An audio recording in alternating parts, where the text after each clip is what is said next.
This is Assassin's Creed Origins, and it's a beautiful motherfucking game. And this is a special mode that came out at the beginning of the year. I have to have the name of it on here. 1 second. Let's see. Well, you know what? Anyways, it's like a... How do you say it? I would say it's a knowledge run. Runs you through Egypt, do some tours. But anyways, let's get this shit started.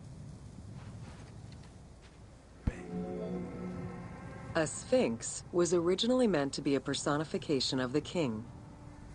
The human head, wearing pharaonic regalia, was fused with the body of a lion, thus sharing the qualities the powerful animal possessed, namely its power, the swiftness of its attack, and its majestic authority. By these very virtues, it was also considered a symbol of protection. Unsurprisingly, statues of sphinxes could be found along the dromas, protectors of the path taken by the gods to reach the temples. It's funny they didn't mention that the possible erosion on the side of it was caused by water, and the last time it rained in Egypt was around 12,000 years ago, according to some people. But anyways, on to the next one. Let's go. Over the centuries, enthusiasts and historians alike have wondered, who built the Sphinx? For what purpose? And who does it represent? These questions remain unanswered. Several theories do exist, however, some more credible than others. One theory supposes that Jedefre chose to pay homage to his father Khufu by building the Great Sphinx of Giza. The stone temple on the eastern face of the Sphinx would have been added later on by his brother and successor, Khafre, in order to strengthen the divine worship of their father. It would be the first Egyptian temple oriented with the sun. Interesting. Let me change characters real quick. Let's see, who have we here? Aya, Julius Caesar, Cleopatra, Desmond Mouse's father. Still don't know exactly who she is and how she fits in. Ptolemy, Khemu, Shadia, Rita, Hasina, some random dude, Egyptian woman. She looks more like an angry woman. Nobleman, noble woman. Roman soldier. Greek man. I gotta make him look like a Chinaman. Interesting. Greek woman. Ptolemaic soldier. Bayek of Egyptian hedge. Probably pronounced it wrong, sorry. Can't pronounce that word either, so I'm not gonna try. We can do this on Bayek as a Persian commander.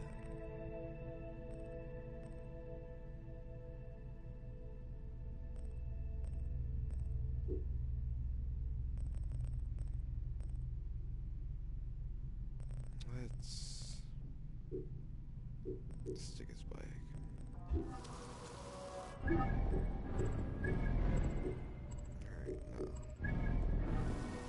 Alright, now. Right there. Oh. Day to night.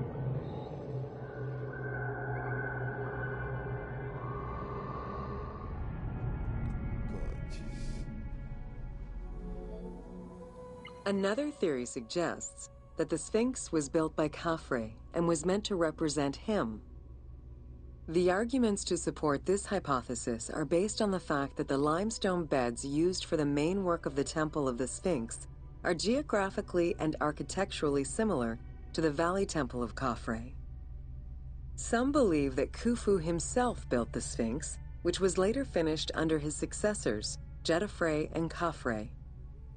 These arguments are based on the stylistics of the engraving, the typology of the nemes, and the absence of a beard at the time of construction.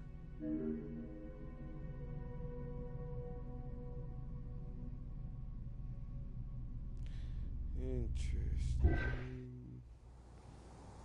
So these guys were extremely in love with themselves. While ancient Egypt as a whole leaves a rather monochrome vision of its monuments and statuary, it is vital to understand that in ancient times, absolutely everything was painted. The sun, eating away at the pigments of the colors, the sand, the climate, and the implacable impact of time, unfortunately destroyed the glorious colors of the Sphinx of Giza. Documents from an Arab Egyptologist of the 12th century, Abd al-Latif al-Baghdadi, indicate that traces of red were still visible in his time. Today, however, the only color that remains are traces of red close to the ears of the Sphinx, as well as hints of blue and yellow on the nemes, traditional colors for that type of headdress. The pigments for the color red were man-made, obtained by mixing different products such as clay, quartz sand, and very finely crushed hematite.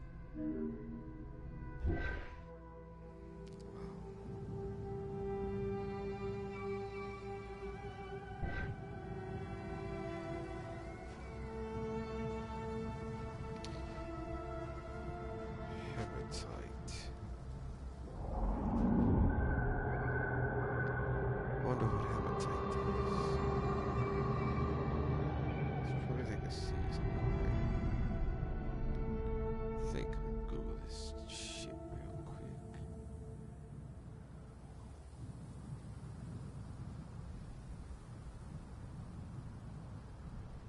A reddish black mineral consisting of ferric oxide. It is an important ore of iron. Hematite. No. Looks like a black crystal.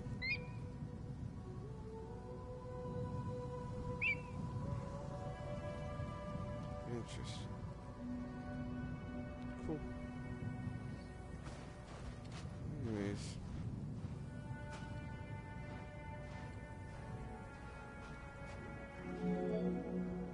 Dating from the 4th dynasty, approximately 2600 to 2500 BCE, the Great Sphinx of Giza is the oldest and largest sphinx that we know of.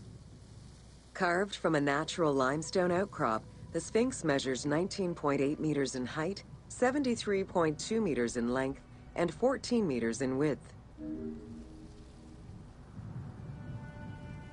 Cool. Alright. Boom. In order to bring polish to the imposing monument, several blocks of limestone were added after the initial construction phase. Since then, there have been numerous attempts at preservation. The polish present in the game integrates some aspects of modern restoration attempts. The team made this choice to present a more iconic version of the Sphinx of Giza to the player. Today, the Sphinx is called the Terrifying One. This appellation is translated from its Arabic name, Abu al-Hal, which in turn was derived from Baluba in Coptic. Terrifying one, eh? Just look at the pyramid.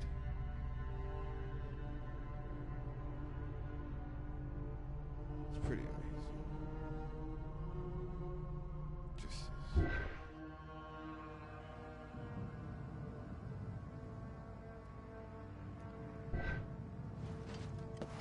up, up, up, up, up.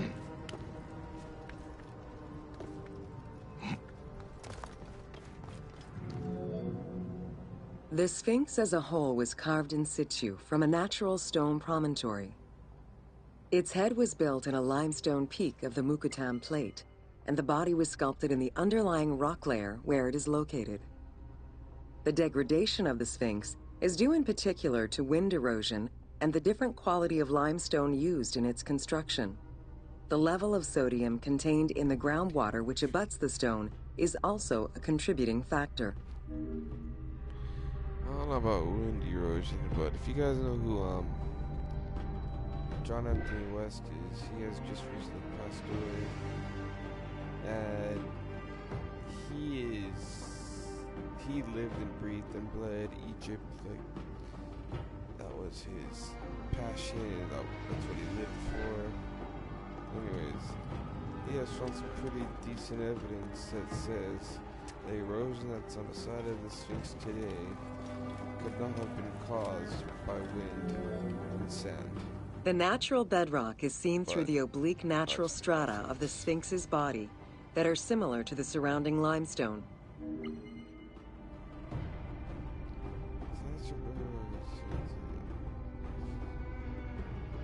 Anyways, he has taken pictures of other rock formations that have water erosion, had geologists study it, and nobody wants to admit, but it looks like water erosion, guys. I mean, some of it, of course, is wind and sand, but a lot of it is water erosion. At least in my opinion. I looked at what I can look at. I haven't seen it in person or anything, you know, but I tried.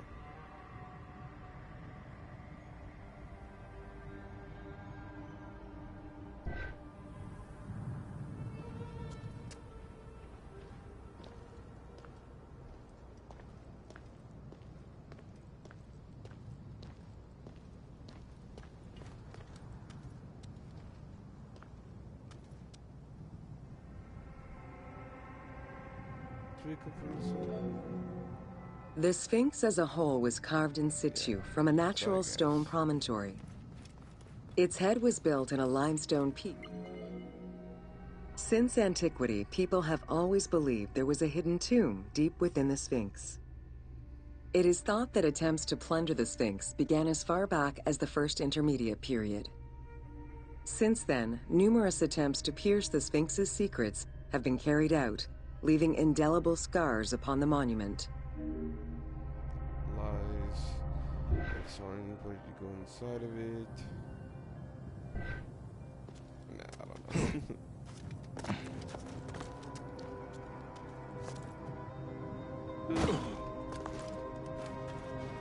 Yeah. 12 meters long and cut during pharaonic times, another entrance in the back of the Sphinx aroused curiosity. Although Thutmose IV attempted to seal it off, it was possibly reopened by treasure hunters. It was rediscovered by Howard Vyse and mapped more recently by Mark Lehner. This entrance at the back of the Sphinx leads to different cavities of a few meters each, in directions going inside the statue's body and under the surface. The team has used this opportunity to extrapolate a little more. Just get over with and go inside. While there have been no major discoveries pertaining to the Sphinx of Giza in recent years, theories and hypotheses continue to emerge.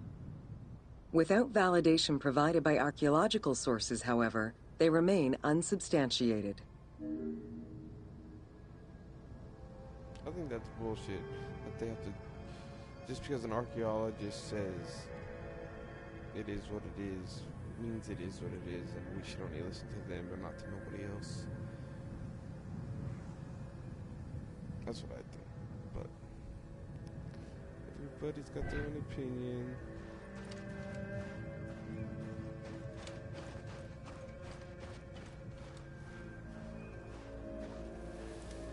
I'm pretty sure throughout the years archaeologists have been wrong about a few things. and it was set in stone, and then it had to be rewritten. Can't really name anything right now, but The first of the main theories as to the Sphinx of Giza's meaning posits that the Sphinx was originally a massive representation of the god Anubis. Its principal arguments are that the head of the Sphinx is disproportionate compared to the size of its body. The second theory believes that the representation of two sphinxes on the stela of Thutmose IV would indicate that another stone sphinx had existed on the site itself, possibly even in paired symmetry on the other side of the Nile. However, neither of these theories can be verified in any way.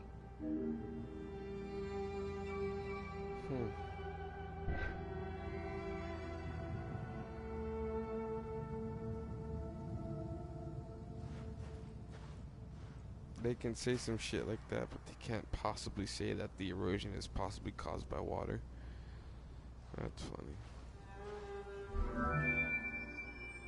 Several scientific projects using new technologies have been put in place in the past decades.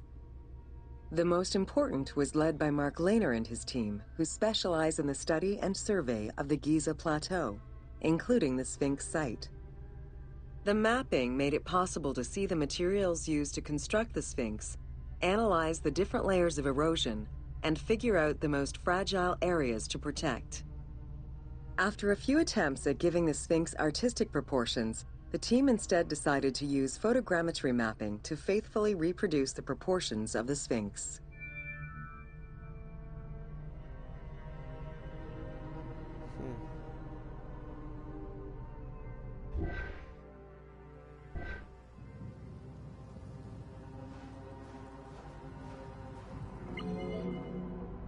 What the Sphinx of Giza represented during its construction and how the Sphinx was perceived by the Egyptians of the New Kingdom are two very different matters. Originally a representation of the king imbued with the power of the lion, the Sphinx was eventually viewed as a direct representation of the Most Divine. It is theorized that kings of the New Kingdom believed that the Sphinx of Giza was the one who recognized and legitimized the ruler of Egypt. Thus, despite the fact the Sphinx of Giza was partially buried under the sand during his reign, Amenhotep II knew that the monument was of great importance.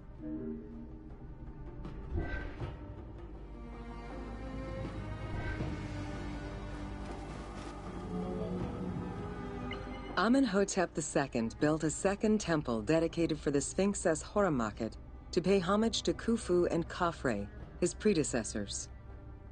It became a common habit for this dynasty to spend time with their royal courts at the Sphinx. Its sanctuary became known as Setepet, the Chosen.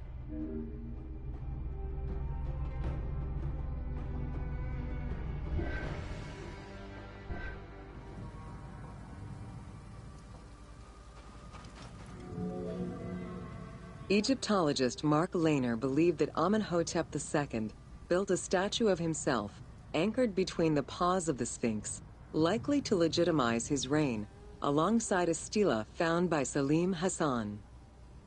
Many other pharaohs of this dynasty, such as Tutankhamun and Ramses II, also left marks of their passage in a similar fashion, sometimes even stripping the stones of nearby temples and pyramids to do so. Amenhotep II's son and successor, Thutmose IV, was a frequent offender.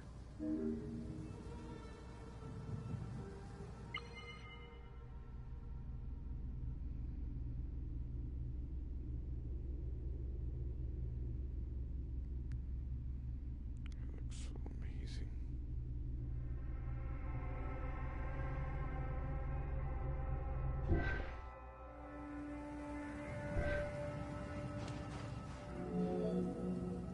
While sleeping between the Sphinx's paws, the future Thutmose IV saw in a dream the god Horamakhet proclaiming his coming accession on the throne of the two lands. This was, of course, on the condition that he remove all of the sand covering the Sphinx, which stood guard as the personification of the god, and should thus never be engulfed by the sands of the desert.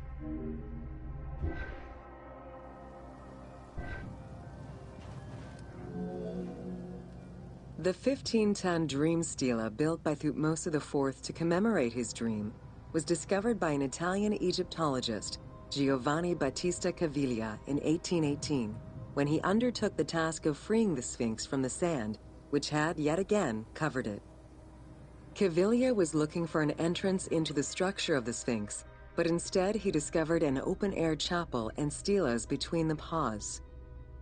Ashes from a ceremony were still present.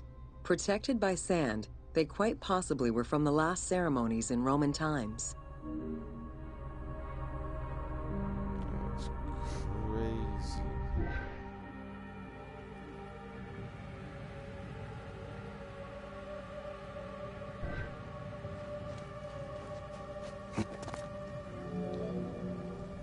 That same year, Caviglia discovered fragments of the Sphinx's beard that had probably been added during the New Kingdom.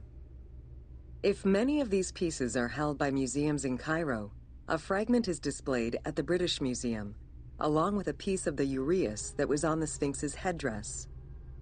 It is believed this fragment of beard was possibly kept in place thanks to the statue of Amenhotep II, which was supposed to be located under the head of the Sphinx.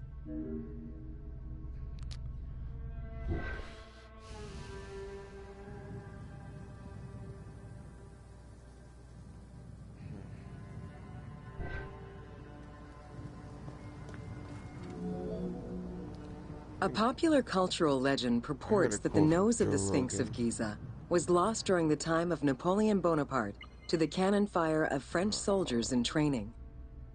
However, engravings from before the time of that campaign already depicted the Sphinx without a nose, indicating that it had been removed before the French campaign. Joe Rogan, I forgot who he heard it from.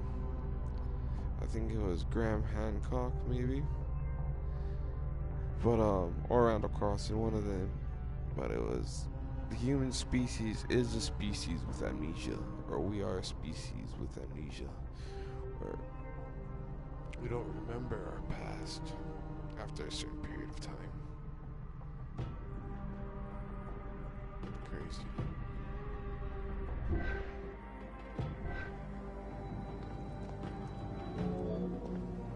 The most plausible hypothesis is based on the research of the German historian Ulrich Harman. During the 1980s, Harman compiled medieval sources written by Arab authors. In doing so, he discovered that the Sphinx was once perceived as a favorable omen, a deity supporting sediment-nurturing floods and crops. Around 1378, a Sufi by the name of Muhammad Sa'im al-Dar could not stand this vision of the monument, and in an iconoclastic act, broke the nose of the Sphinx. According to the texts, he was then hanged and burned between the legs of the Sphinx for his crime. Jesus.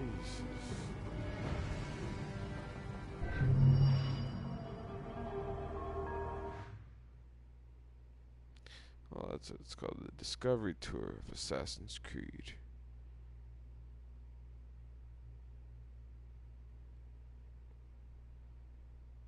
Cool.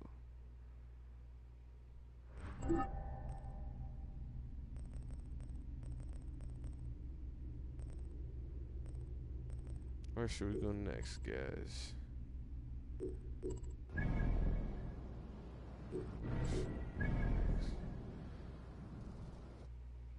don't know if I'm talking about guys always watching me, but it's all good. This will get views one day. Hopefully.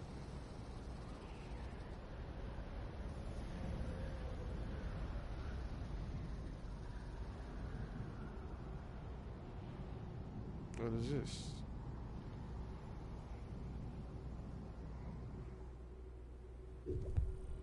What's that over there? Oh.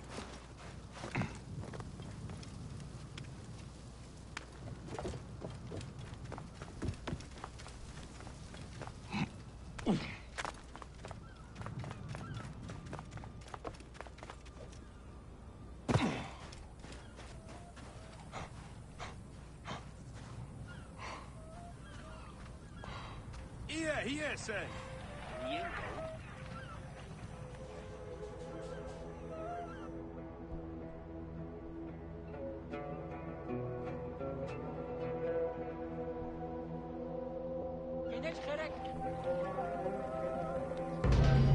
Welcome to an overview of the Giza necropolis.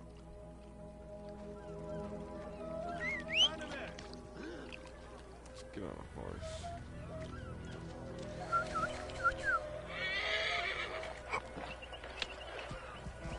Yeah. Whoa.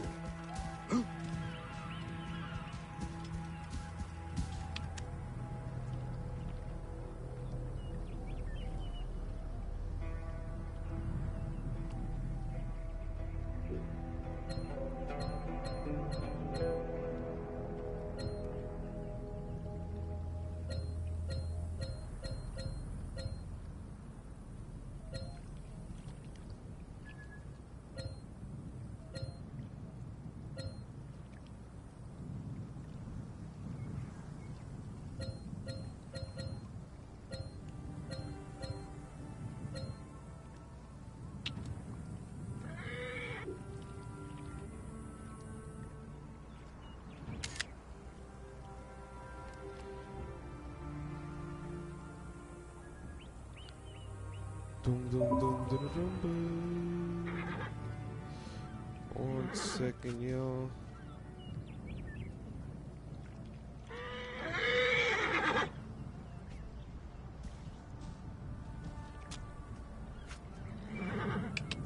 Whoa. 30 Seconds to Mars' new album should be out on April 6th.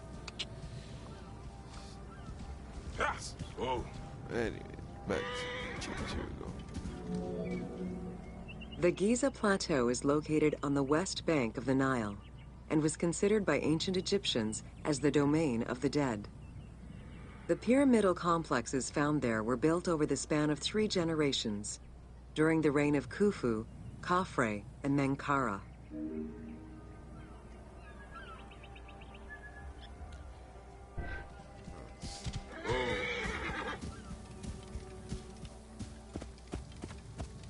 Yeah.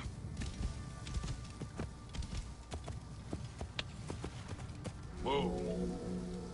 The Giza area, now famous for its 3 pyramids, is part of a wider grouping of funerary complexes.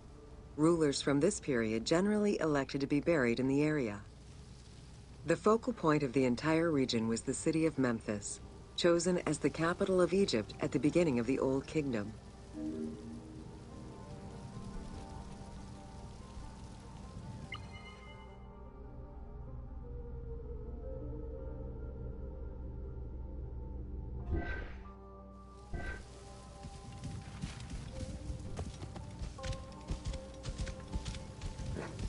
Whoa. Yeah.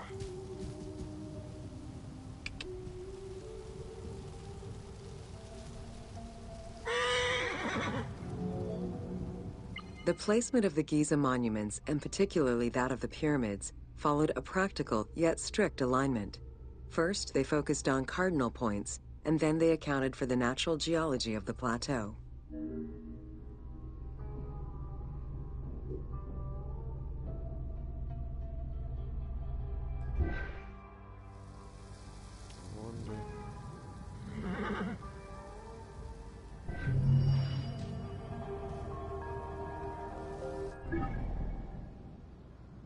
What next, y'all?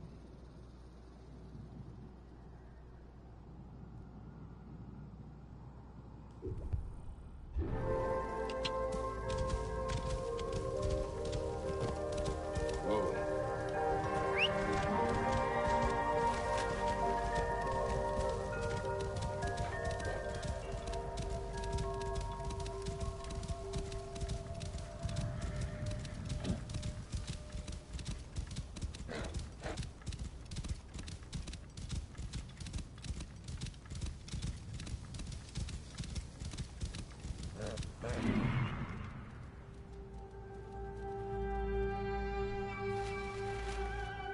Khafre's funerary complex.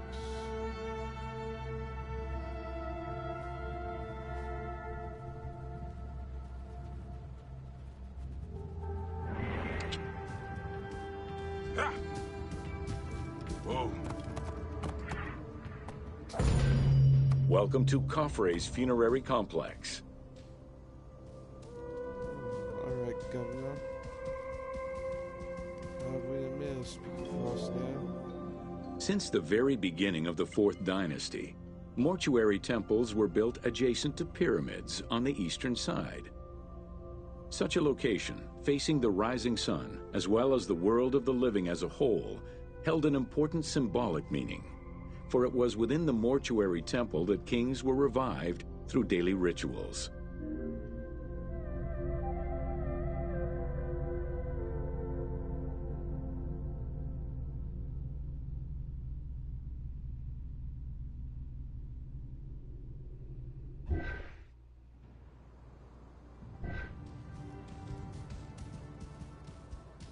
Yeah. Whew. Whoa. In its standard form, a mortuary temple was divided into two parts: a front area which consisted of a vestibule and a courtyard, and an area in the back, where all sacred elements were located. The back of the temple incorporated several essential features, including an inner sanctuary with a false door, which allowed the soul of the pharaoh to travel between the world of the dead and the world of the living.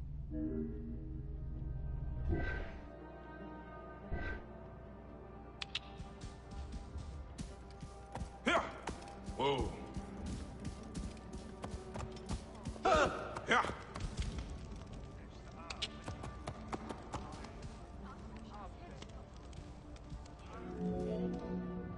The largest of all such structures, Khafre's mortuary temple was entirely built with megalithic blocks of limestone from a nearby quarry and encased with granite.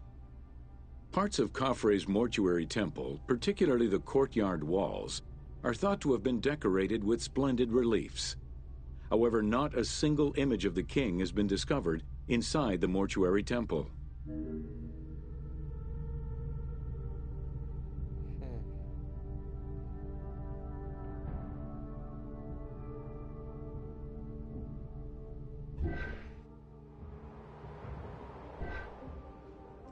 خروس عصورية خصوص الجن وآخر Whoa.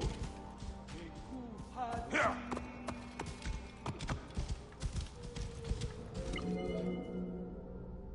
Khufu's direct successor, Jedefre, followed the custom which required each king to establish a new site for their funerary accommodation, and chose Abu Rawash as his last resting place.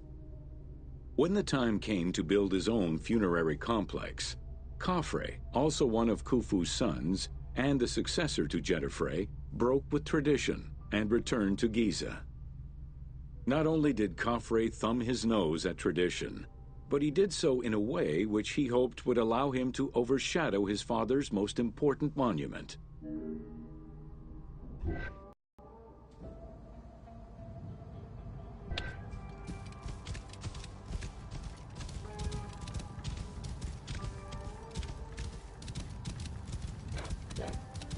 Whoa.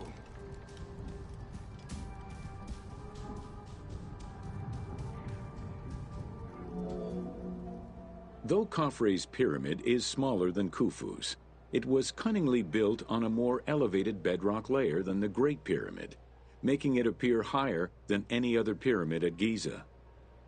Today, Khafre's pyramid is the only one among the three at Giza that still has the upper part of its limestone casing.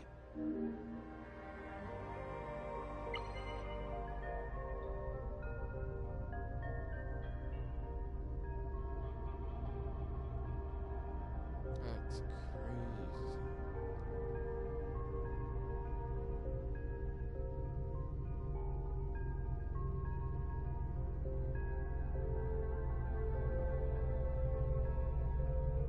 Dude, I wanna go to Egypt so bad.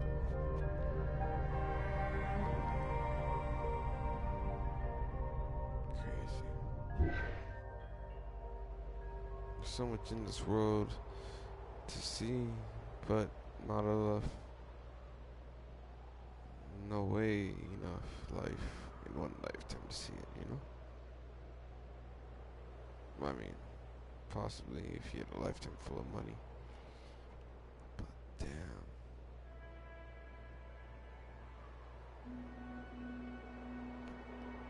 It's like top 3 on my bucket list right here. Egypt.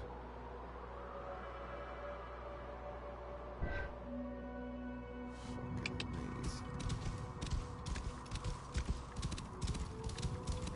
Whoa.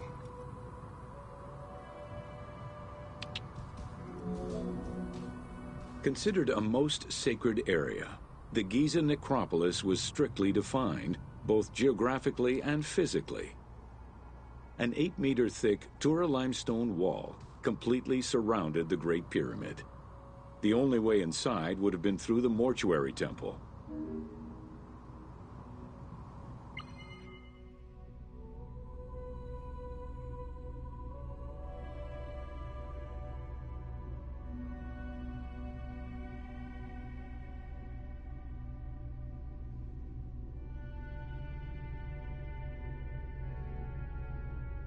That's fucking crazy.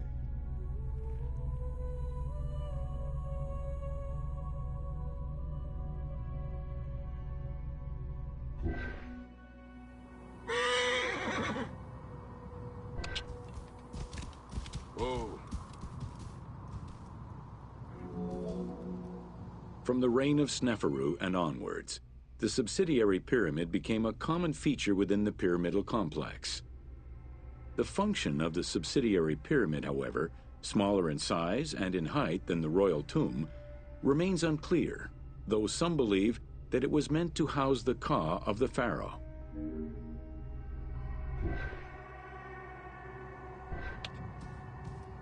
Yeah. Whoa.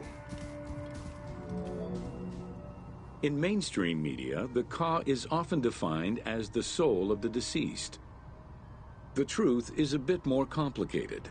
Within the ancient Egyptian funerary belief system, the ka was a component of a living person, which separated itself from the body at the time of death. It represented the deceased's vital essence. In order for the deceased to ascend to a new life, whether in this world or the next, the ka had to be embodied in a statue, and its existence maintained through offerings and rituals. What?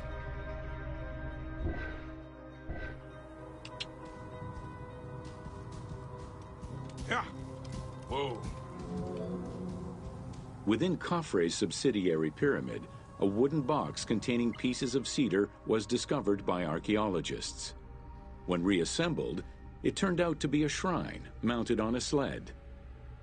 Just as with the solar barges found around Khufu's pyramid, it seems Khafre's shrine and sled were ritually disposed of after his funeral.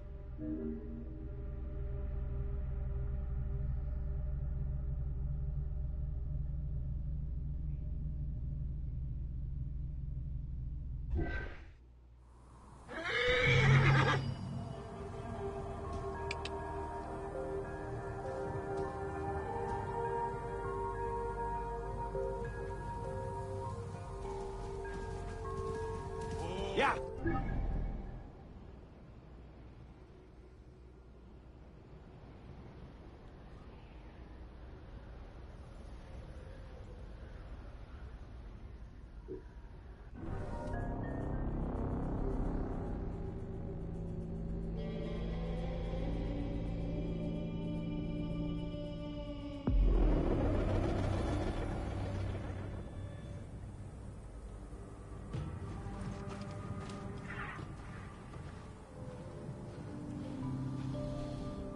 Okay, people.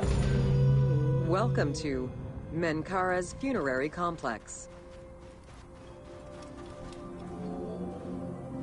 The dimensions of Menkaura's pyramid are much less grandiose.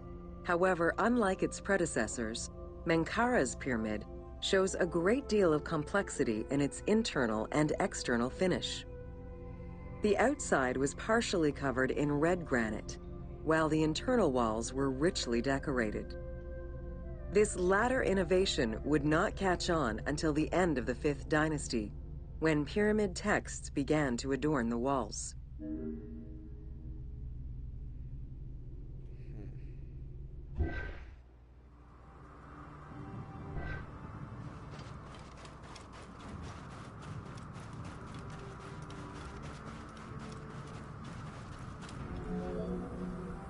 Menkaura's pyramid contains two sloping passages, both located in the northern side of the structure.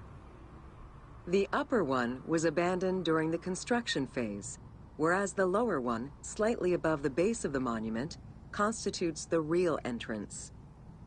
The lower passage leads to a first room, which, for the first time since the reign of Djoser, is decorated with engraved false doors.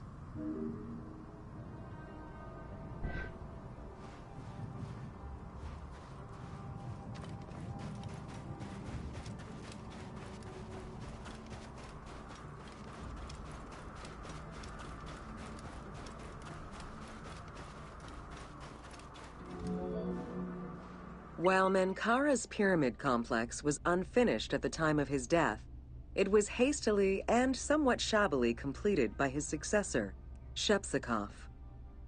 Even so, this funerary structure marks a watershed in the history of this kind of monument. From then onwards, the pyramid shrank, whereas the mortuary temple expanded both in its quantitative and qualitative aspects.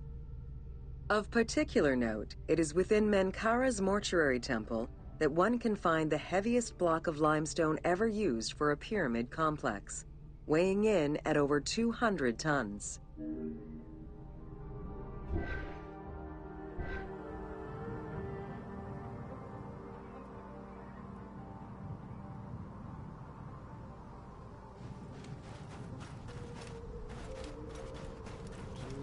$200,000. How the fuck did they move that shit?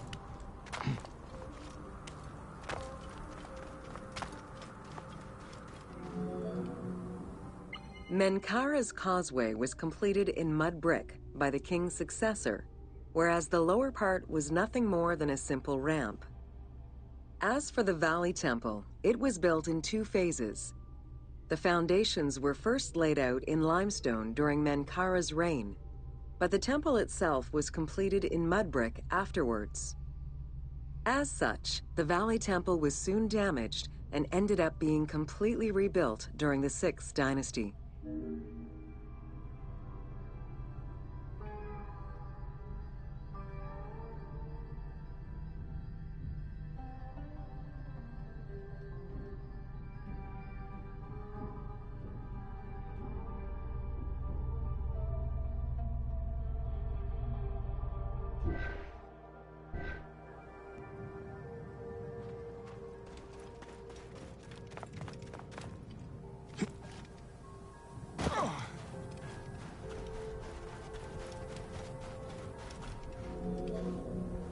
Three small structures, referred to as Menkaura's Queen's Pyramids, were erected along the southern side of the main pyramid.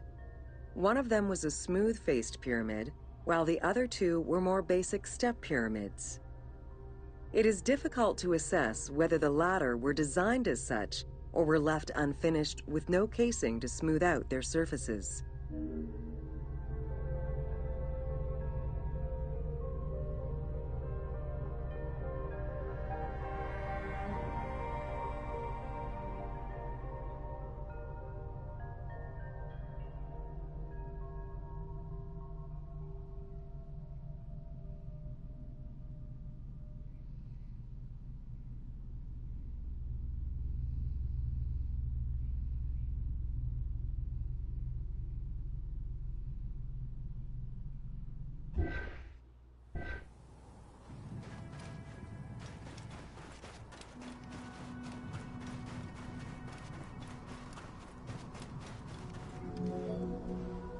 The easternmost pyramid was built with the traditional rooms and corridors found within a satellite pyramid meant to house the king's ka.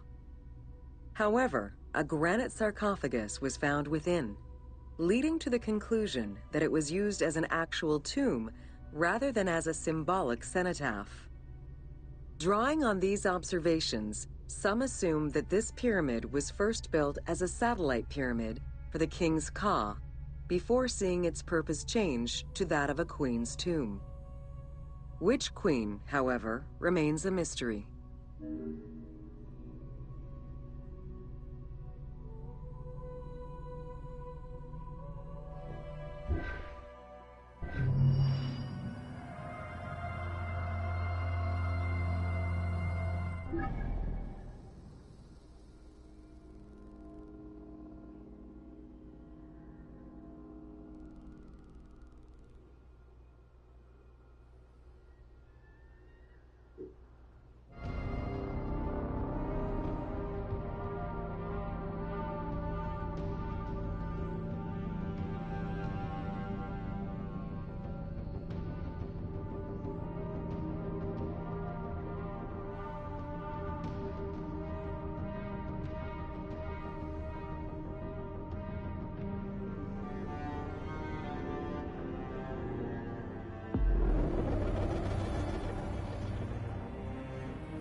I will be right back, ladies and gentlemen.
You can use a mount to cover long distances quickly.